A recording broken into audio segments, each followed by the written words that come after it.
যে আমরা কোথায় আছি? বাজে কটা দাঁড়া, এই যে দেখে নিন এখন বাজে 8টা, দেখা যাচ্ছে না। 8:49 বাজে এখন। তোর ফোনে বড় বড় হচ্ছে না, ওই জন্য দেখা যাচ্ছে। আমরা হাঁপিয়ে গেছি, আজকে একটা কি খুশির খবর আমাদের, এই যে আসো কাকিমা, ওই যে কাকিমা আসছে, হাতটা দেখাও। এই যে কেমন লাগছে জানাবে, ঠিক আছে? তারপর এই যে রাত হয়ে গেছে, আমরা গাড়ি পাবো নাকি জানি না, কেমন লাগছে জানাবে, কারণ কাকিমা শাখা পড়ে না, পড়তে নেই, তো আমরা সবাই মিলে করি, ঠিক আছে? হাই করে দাও। তোমরা হাঁপিয়ে গেছো? বিশাল গাড়ি যাচ্ছে। কেন হাঁপিয়ে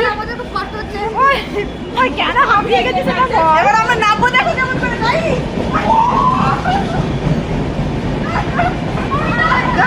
যাবো।